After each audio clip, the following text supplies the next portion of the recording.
नमस्कार। आज हम 1857 की क्रांति में कानपुर की जो भूमिका थी उस पर थोड़ी गहराई से बात कर रहे हैं। हाँ। हमारे पास दो अलग अलग नज़रिए हैं। हाँ। एक तो विश्व संवाद केंद्र भोपाल का लेख है जो कानपुर के नरसंहारों पर ज़्यादा ध्यान देता है। अच्छा। और दूसरा जामिया यूनिवर्सिटी के इतिहास विभाग का एक रिसर्च पेपर है। हाँ। जो क्रांति में कानपुर के योगदान को देखता है। जी। तो कोशिश यही रहेगी कि इन स्रोतों के जरिए कानपुर की अहम घटनाओं, नाना साहेब और अजीजन बाई जैसे लोगों और वो जो अंग्रेजों की जवाबी कार्रवाई थी उसको समझें। हाँ, खासकर वो नरसंहार वाला पहलू जो अक्सर नजरअंदाज हो जाता है। देखते हैं ये स्रोत क्या बताते हैं। बिल्कुल। तो शुरू करें कानपुर से ही। उस वक्त कौनपुर कहते थे इसे। हाँ, कौनपुर गंगा किनारे बसा था और सिर्फ व्यापार या उद्योग ही नहीं बल्कि एक अहम फौजी अड्डा भी था। और दिलचस्प बात यह है कि विद्रोह की योजना वो पास के बिठूर में बनी थी। हाँ, और कानपुर फिर बहुत तेजी से इसका एक बड़ा सेंटर बन गया। और इसका नेतृत्व कर रहे थे नाना साहब। पेशवा बाजीराव द्वितीय के दत्तक पुत्र थे वो। जी, अंग्रेजों ने उनकी पेंशन उपाधि सब छीन ली थी। पुणे से निकालकर कानपुर के पास बिठूर भेज दिया था। तो जाहिर है गुस्सा तो रहा ही होगा उनमें। बिल्कुल। और उनके साथ तात्या टोपे थे। उनके बहुत काबिल सेनापति और अजीमुल्ला खान सलाहकार थे। तो 4 जून को कानपुर में क्रांति शुरू हुई। हाँ, खजाना लूटा गया, बंगले जला दिए, कैदी छोड़ दिए गए और नाना साहब ने नारा दिया, कानपुर चलो। माहौल एकदम गर्म हो गया था। इसके बाद वो घटना आती है 27 जून की, सत्ती चौरा घाट वाली। ये काफी विवादित है ना? हाँ, बहुत।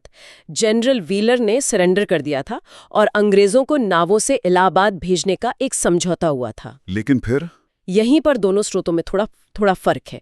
एक कहता है कि कुछ भारतीय सिपाहियों ने शायद गुस्से में नावों पर हमला कर दिया। अच्छा। दूसरा स्रोत कहता है कि शायद कोई शंख बजा और उसे गलती से हमले का सिग्नल समझ लिया गया। फिर अंग्रेज नाविकों ने गोली चलाई और जवाब में मतलब भगदड़ मच गई। हाँ, भयानक गोलीबारी हुई दोनों तरफ से। इसे ही सत्ती चौरा कांड कहते हैं। एक जिक्र ये भी मिलता है कि नाना साहब ने शायद इसे रोकने की कोशिश की थी पर परिस्थिति काबू से बाहर हो गई। हाँ, कह सकते हैं। थोड़ी अस्पष्टता है कि असल में शुरुआत कैसे और क्यों हुई। जो अंग्रेज औरतें और बच्चे बच गए सत्ती चौरा से, उन्हें बीबी घर में रखा गया। जी, और इसकी जिम्मेदारी एक महिला हुसैनी खानम को दी गई। लेकिन फिर बीबी घर में एक और भयानक घटना हुई। इस पर भी अलग अलग बातें हैं। हाँ, जामिया वाला पेपर कहता है कि बिठूर में जो अंग्रेजों ने औरतों बच्चों को मारा था उसका बदला लेने के लिए अजीजन बाई ने क्रांतिकारियों के साथ मिलकर बीबी घर में कैद अंग्रेज महिलाओं और बच्चों को मरवा दिया। ओहो। और शवों को कुएं में फेंक दिया। जबकि दूसरा स्रोत विश्व संवाद केंद्र वाला, वो इस घटना के बाद जो अंग्रेजों का बदला था उस पर ज्यादा जोर देता है। हाँ, और वो बदला तो बहुत ही भयानक था।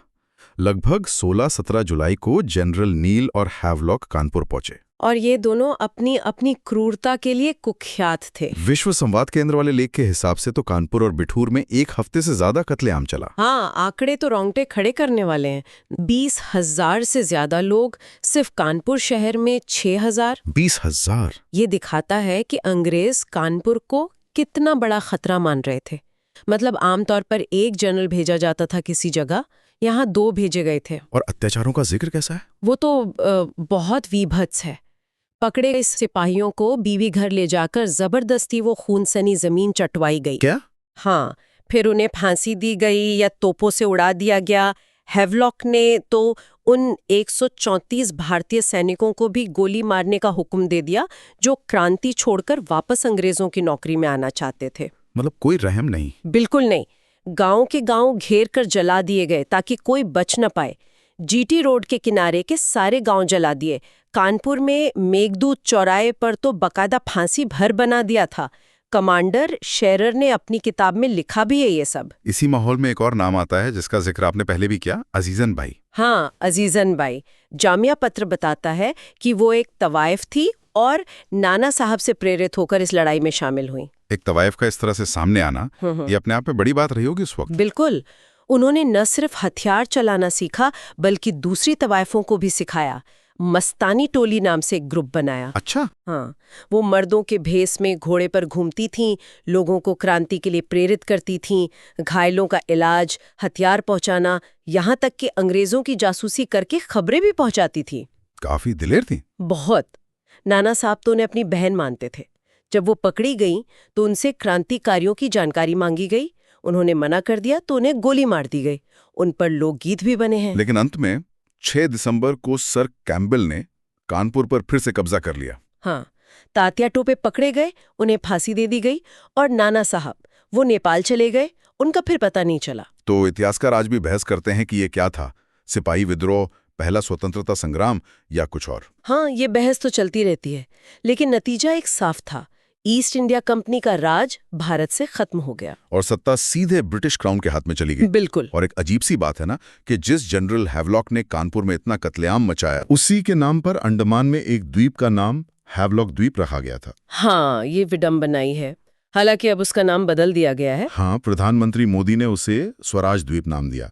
इसी वजह से ये इतिहास फिर से चर्चा में आ गया है। तो कह सकते हैं कि कानपुर 1857 की क्रांति का एक बहुत अहम और शायद सबसे रक्त रंजित केंद्रों में से एक था।